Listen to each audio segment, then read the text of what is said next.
तो सिर्फ 1 घंटा बचा है। जी हां, ठीक 12 बजे से 3 बजे का वक्त जो अभी तक सामने आया है चक्का जाम का। और इस वक्त हम आपको देश की राजधानी दिल्ली के 3 बॉर्डर दिखा रहे हैं। ये वो बॉर्डर हैं जो सबसे ज्यादा संवेदनशील हैं। सिंघू बॉर्डर, टिकरी बॉर्डर और साथ ही साथ गाजीपुर बॉर्डर। यहां पर बड़े पैमाने पर सुरक्षा बलों को तैनात किया गया है। इस वक्त दिल्ली में 50,000 जवान तैनात हैं ताकि चक्का जाम के दरमियान कोई भी हिंसक चीज सामने ना आ सके। 1 घंटे से कम का वक्त बचा है। दोपहर 12 बजे का वक्त चक्का जाम का तय किया गया है। आपको बता दें कि इसी के चलते एहतियातन मंडी हाउस, साथ ही साथ आईटीओ, बाराखंबा विश्वविद्यालय मेट्रो स्टेशन को बंद किया गया है। प्रिकॉशनरी मेजर्स लिए गए हैं। Lal Qila, Jama Masjid, Delhi gate metro station को बंद किया गया है। केंद्रीय सचिवालय मेट्रो स्टेशन भी आज बंद है क्योंकि सिर्फ 1 घंटे का वक्त बचा है किसानों के चक्का जाम में। लगातार हम आपको तस्वीरें दिखा रहे हैं किस तरीके से जो भीड़ है मेट्रो स्टेशन में वो काफी ज्यादा नजर आ रही है क्योंकि मेट्रो स्टेशन को बंद किया गया है। और ये वो तमाम मेट्रो स्टेशन है जहां पर भीड़ बहुत ज्यादा रहती है। चलिए सीधा रुख करते हैं। हमारे सहयोगी रवि सिसोदिया इस वक्त हमारे साथ जुड़ चुके हैं। रवि, क्या कुछ इस वक्त की अपडेट है आपके पास?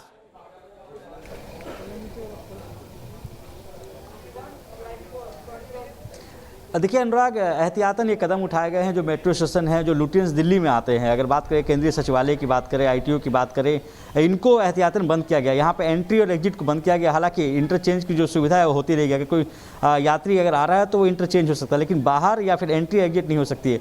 दूसरी तरफ अगर आप देखें तो लाल किला की बात करें, लाल किला को भी बंद कर दिया गया। वहाँ पर पिछले जो 26 जनवरी को जो घटना देखने को मिली थी उसका एहतियातन एक कदम उठाए गए हैं।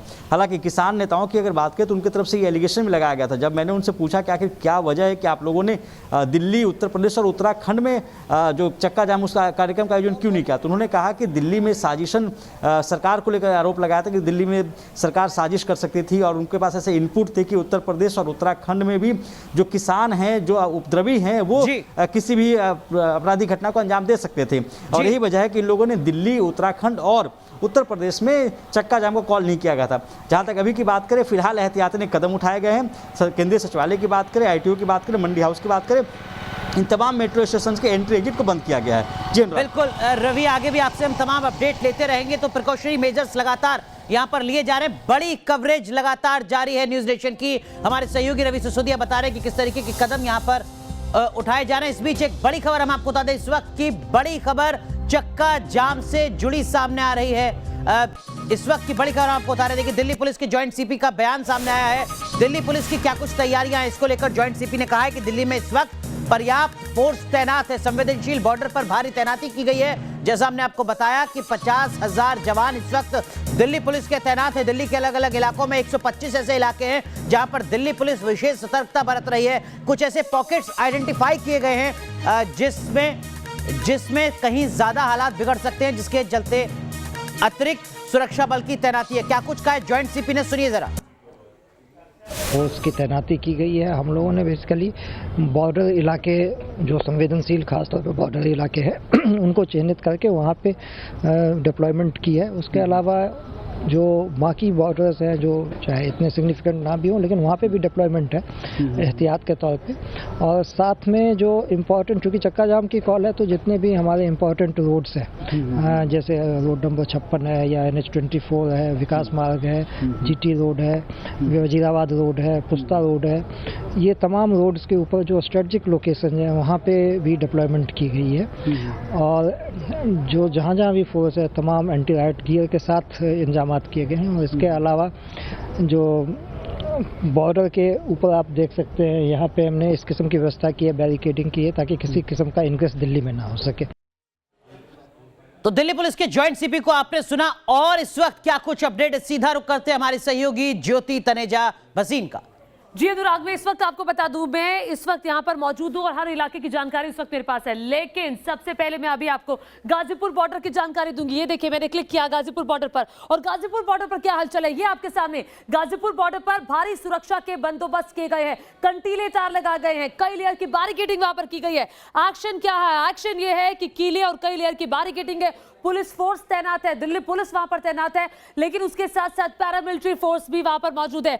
लेकिन आपको ये भी बता दें, अभी नुकसान नहीं है क्योंकि गाजीपुर बॉर्डर पर चक्का जाम नहीं होगा, ये किसानों की तरफ से साफ कहा गया है। हमारे साथ लाइव जुड़ रही है हमारे सहयोगी नैना यादव। सीधे मैं नैना का रुख करूंगी। नैना, हालांकि चक्का जाम वहां पर नहीं है, लेकिन अब गाजीपुर बॉर्डर सिंघू बॉर्डर के बजाय एपिसेंटर बन चुका है आंदोलन का। 28 तारीख को राकेश टिकैत के आंसुओं से जो किसान आंदोलन ने रफ्तार पकड़ी है, आज बताइए क्या तैयारी है वहां पर, क्या होगा वहां पर?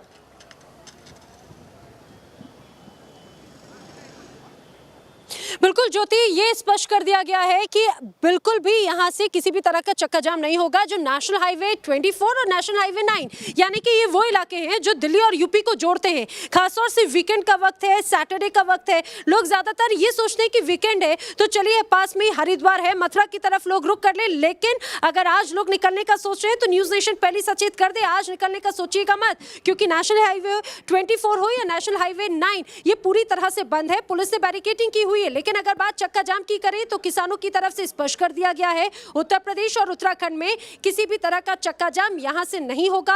हां, जिला स्तर पर जो वहां के किसान है वो सांकेतिक प्रदर्शन जरूर करेंगे और डीएम को ज्ञापन सौंपेंगे, लेकिन एहतियातन सुरक्षा के पूरे पुख्ता इंतजाम किए गए हैं। ठीक मेरे पीछे यहां से ही एक तरह से कहा जाए कि जिन सुरक्षा बलों की आप बात कर रही थी, यहीं पर वो सुरक्षा बल तैनात हैं। यहाँ पर मल्टी लेयर बैरिकेडिंग है, यानी कि सुरक्षा बलों ने भी ये पूरी तरह से स्पष्ट कर दिया है कि किसी भी तरह से अगर एक्टिविटी होती है, हरकत होती है तो उसे रोका जाएगा। लेकिन किसान और पुलिस इस समय आमने सामने जरूर है, लेकिन किसान शांतिपूर्वक प्रदर्शन करते हुए जवाब दे रहे हैं और सरकार भी कह रही है, प्रशासन कह रही है कि ये जो चक्का जाम है ये शांतिपूर्ण रहेगा।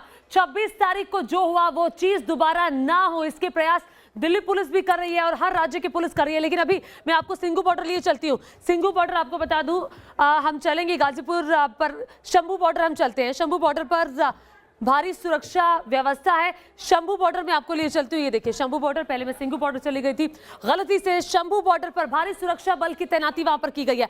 एक्शन क्या है? एक्शन वहां पर यह है कि इंटरनेट बंद कर दिया गया है, हजारों जवानों की तैनाती वहां पर कर दी गई है। अभी कोई नुकसान नहीं है, चूंकि 12 बजे जो आंदोलन है वो रफ्तार पकड़ेगा, चक्का जाम जो है वो शुरू होगा। विशाल हमारे साथ जुड़ गए हैं सीधे शंभू बॉर्डर से। विशाल, जरा दिखाइए तस्वीरें, क्या चल रहा है?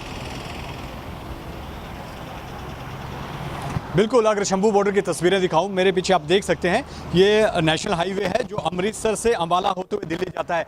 धीरे धीरे जो है अब लोग पहुंचना यहाँ पर शुरू हो गए, किसान जो है वो पहुंचना शुरू हो गए। और जिस तरह से 12 से 3 बजे की कॉल की गई है चक्का जाम की, तो कहीं ना कहीं उसके लिए जो आसपास के जो गाँव हैं वहाँ से किसान जो है पहुँचना शुरू हो गए हैं। और ये शंभू बॉर्डर वही है जो 26 नवंबर को जब यहाँ पर पंजाब से किसान जो है वो दिल्ली की ओर जाना चाहते थे और हरियाणा पुलिस ने उन्हें रोका था, बैरिकेडिंग जो है वो नदी में फेंक दी गई थी। तो ये वही बॉर्डर है। और अब जब 12 बजे से 3 बजे का जो समय रखा गया है चक्का जाम के लिए, तो आप देख सकते हैं कि धीरे धीरे जो है वो किसान यहाँ पर शुरू हो गए हैं। और साथ ही अगर बात करें पुलिस की, तो पुलिस का भी यहाँ पर जो है वो पुख्ता प्रबंध किया गया है। अग्निशमन विभाग जो है यहाँ पर लगाई गई है, एम्बुलेंस यहाँ पर खड़ी की गई है कि कोई भी अगर घटना होती है तो उसको जो है वो समय रहते जो है काबू किया जा सके। तो कहीं ना कहीं जिस तरह से जो हरियाणा पुलिस ने 40 से ज़्यादा जो है वो कंपनियां तैनात की हैं और जिस तरह से एडवाइजरी भी जारी की है, तो उसी के मद्देनजर जो है वो काफी सुरक्षा व्यवस्था जो है कहीं ना कहीं यहाँ पर की गई है। जब वहां पर किसान दिल्ली की तरफ कूच करने के लिए, रवाना होने के लिए यहाँ शंभू बॉर्डर पर पहुंचे थे,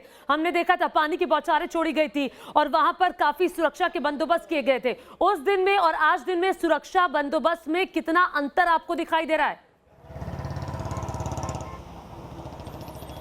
जी बिल्कुल, अगर सुरक्षा की बात करें यहाँ पर, तो फिलहाल उतनी व्यवस्था तो यहाँ पर नहीं की गई है। मैं आपको इस तरफ दिखाऊंगा, सिर्फ 2 गाड़ियाँ यहाँ पर जो है फिलहाल अभी तक पहुँची हुई हैं। और जिस तरह से हमारी पुलिस अधिकारियों से बात हुई थी तो उनका कहना था कि 12 बजे के समय के और जो कंपनियाँ जो पीछे इन्होंने रखी हुई हैं, जो बैकएंड पे रखी हुई हैं, वो यहाँ पर पहुँचना शुरू हो जाएंगी। हालांकि यहाँ से 500 से ज़्यादा जवान जो हैं वो अभी तक यहाँ पर पहुँच चुके हैं। तो कहीं ना कहीं जो पुख्ता प्रबंध हैं वो हरियाणा सरकार द्वारा या हरियाणा जो पुलिस है उन्होंने की है। साथ में जो हरियाणा पुलिस ने एडवाइजरी भी जारी की है कि कोई भी अप्रिय घटना जो होगी प्रदेश में नहीं होने दी जाएगी, कानून व्यवस्था को जो है वो बिल्कुल यहाँ पर रखा जाएगा।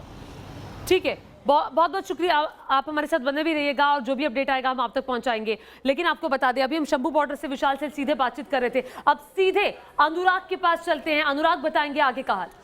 बहुत बहुत शुक्रिया ज्योति। तो न्यूज नेशन की बड़ी कवरेज लगातार जारी है। ग्राउंड जीरो पर देश के अलग अलग हिस्सों में जहां पर इस चक्का जाम का असर दिख सकता है, उसकी हर तस्वीर न्यूज नेशन लगातार पहुंचा रहा है। हमारे साथ हमारे तमाम सहयोगी बने हुए हैं। सेंट्रल दिल्ली से, संसद भवन परिसर से हमारे सहयोगी रवि सिसोदिया हमारे साथ जुड़े हुए हैं। पलवल जहां पर लगातार जाम देखा गया है, वहां से हमारे सहयोगी रुमान हैं। गाजीपुर बॉर्डर से हमारी सहयोगी नैना यादव हैं। शंभू बॉर्डर से, जहां से आप इस वक्त देख रहे थे, हमारे सहयोगी विशाल ठाकुर को। टिकरी बॉर्डर से हमारे सहयोगी विद्यानाथ झा हैं। तमाम सहयोगी का रुख हम करेंगे, हर तस्वीर आपको दिखाएंगे, लेकिन एक छोटा सा ब्रेक, तुरंत हाजिर होते हैं।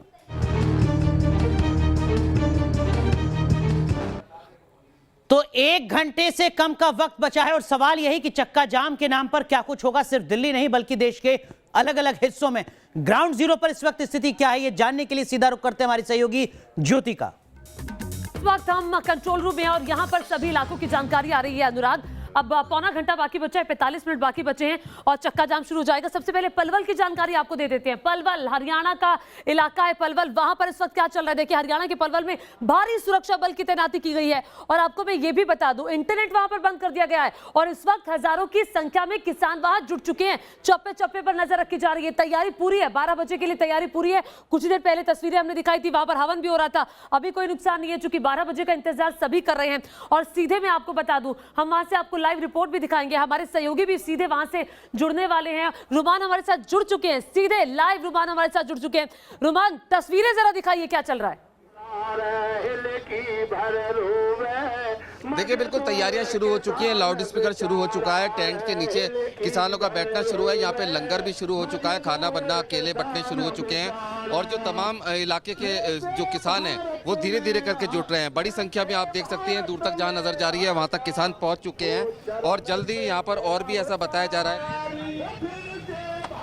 तो सीधे तौर पर पुलिस प्रशासन ने भी पुख्ता इंतजाम किए हैं। रैपिड एक्शन फोर्स की बड़ी तादाद में कंपनियां और पैरामिलिट्री फोर्स के साथ हरियाणा पुलिस के जवान भी तैनात किए गए हैं। इस इलाके में वीडियोग्राफी की भी व्यवस्था की गई है और साथ ही साथ जो किसान नेता हैं उनसे भी पुलिस लगातार मीटिंग कर चुकी है ताकि किसी भी आपात स्थिति से निपटा जा सके। और सेल्फ रेगुलेशन की बात भी ये किसान नेता कर रहे हैं कि इनका कहना है कि जितने भी लोग यहाँ पर बंद में शामिल होने के लिए आ रहे हैं उन सभी को चेक किया जाएगा। रुमान, मैं चाहती हूँ जरा किसानों से आप पूछिए कि सरकार तो टस से मस होने के लिए तैयार नहीं है, ऐसे में क्या इस चक्का जाम से दबाव बनेगा? देखिए, बिल्कुल मैं किसानों के टेंट में चलता हूं और उनसे पूछने की कोशिश करता हूं कि क्या कुछ उनकी स्ट्रेटजी है और क्या वो चाहते हैं। यहाँ पे टेंट में काफ़ी बड़ी तेज़ आवाज़ में लाउड स्पीकर भी बज रहा है, तो इसलिए बात करने की ठीक है रुमान, आपके पास आएंगे रुमान। सीधे मैं अनुराग के पास चलती हूँ। ज्योति, एक बार फिर रुख करेंगे जरूर रुमान का, लेकिन सीधा लिए चलते हैं आपको गुजरात, जहां प्रधानमंत्री नरेंद्र मोदी एक कार्यक्रम में संबोधित कर रहे हैं। पालिका ने निरंतर ऊर्जा दी है, दिशा दी है। न्यायपालिका के प्रति इस भरोसे ने हमारे सामान्य से सामान्य मानवी के मन में एक आत्मविश्वास जगाया है। सच्चाई के लिए खड़े होने की उसे ताकत दी है। और जब हम आजादी से अब तक देश की इस यात्रा में जुडिशरी के योगदान की चर्चा करते हैं तो इसमें बार के योगदान की चर्चा भी आवश्यक होती है। हमारी न्याय व्यवस्था की ये गौरवशाली इमारत बार के ही पिलर पर खड़ी है। दशकों से हमारे देश में बार और जुडिशरी मिलकर ही न्याय के मूलभूत उद्देश्यों को पूरा कर रहे हैं। हमारे संविधान ने न्याय की जो धारणा सामने रखी है, न्याय के जो आदर्श भारतीय संस्कारों का हिस्सा रहे हैं, वो न्याय हर भारतीय का अधिकार है। इसलिए ये जुडिशरी और सरकार दोनों का ही दायित्व है कि दुनिया के सबसे बड़े लोकतंत्र में वो मिलकर world class judicial system, justice system खड़ा करे। हमारा जस्टिस सिस्टम ऐसा होना चाहिए जो समाज के अंतिम पायदान पर खड़े व्यक्ति के लिए भी सुलभ हो, जहां हर व्यक्ति के लिए न्याय की गारंटी हो और समय से न्याय की गारंटी हो। आज न्यायपालिका की तरह ही सरकार भी इस दिशा में अपने कर्तव्यों को पूरा करने के लिए निरंतर प्रयास कर रही है। भारत के लोकतंत्र ने, हमारी न्यायपालिका ने कठिन से कठिन समय में भी भारतीय नागरिकों के न्याय के अधिकार को सुरक्षित रखा है। कोरोना वैश्विक महामारी के समय हमें इसका उत्तम उदाहरण फिर एक बार देखने को मिला है। इस आपदा में अगर एक और देश ने अपना सामर्थ्य दिखाया, तो दूसरी ओर हमारी न्यायपालिका ने भी अपने समर्पण और कर्तव्य निष्ठा का उदाहरण पेश किया है। गुजरात हाईकोर्ट ने जिस तरह लॉकडाउन के शुरुआती दिनों में ही वीडियो कॉन्फ्रेंस से सुनवाई करना शुरू कर दिया, जिस तरह एसएमएस कॉल आउट, मुकदमों की ई फाइलिंग और ईमेल माय केस स्टेटस की सेवा शुरू की गई, कोर्ट के डिस्प्ले बोर्ड की यूट्यूब पर स्ट्रीमिंग शुरू की गई, हर दिन जजमेंट्स और ऑर्डर्स वेबसाइट पर अपलोड किए गए। इन सब ने यह सिद्ध किया है कि हमारा जस्टिस सिस्टम कितना एडेप्टिव है और न्याय के लिए उसके प्रयासों का विस्तार कितना ज्यादा है। मुझे बताया गया है कि गुजरात हाईकोर्ट तो इस दौरान कोर्ट प्रोसीडिंग की लाइव स्ट्रीमिंग करने वाला भी पहला कोर्ट बना है और ओपन कोर्ट की जिस अवधारणा पर लंबे समय से चर्चा होती रही है, उसे भी गुजरात हाईकोर्ट ने साकार करके दिखाया है। हमारे लिए ये संतोष का विषय है कि कानून मंत्रालय ने e courts integrated mission board project के तहत जो डिजिटल इंफ्रास्ट्रक्चर को खड़ा किया था, उसने इतने कम समय में हमारे कोर्ट्स को वर्चुअल कोर्ट के तौर पर काम करने में मदद की। डिजिटल इंडिया मिशन आज बहुत तेजी से हमारे जस्टिस सिस्टम को आधुनिक बना रहा है। आज देश में 18,000 से ज्यादा कोर्ट्स कंप्यूटराइज हो चुकी हैं। सुप्रीम कोर्ट से वीडियो कॉन्फ्रेंसिंग और टेली कॉन्फ्रेंसिंग को लीगल सैंक्टिटी मिलने के बाद से भी सभी अदालतों में ई प्रोसीडिंग में तेजी आई है।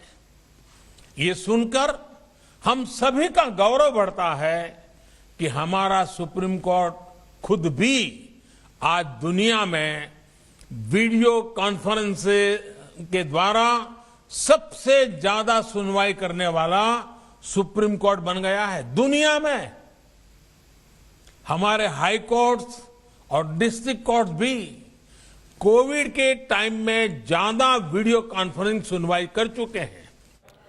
तो आप सुन रहे थे प्रधानमंत्री नरेंद्र मोदी को, लेकिन आपको बता दें कि चक्का जाम का जो ऐलान है उसमें आधे घंटे का वक्त बचा है। क्या कुछ तस्वीर सामने आएगी? हर तस्वीर न्यूज नेशन आपको दिखाएगा। बड़ी कवरेज लगातार जारी है। एक छोटा सा ब्रेक, तुरंत हाजिर होते हैं।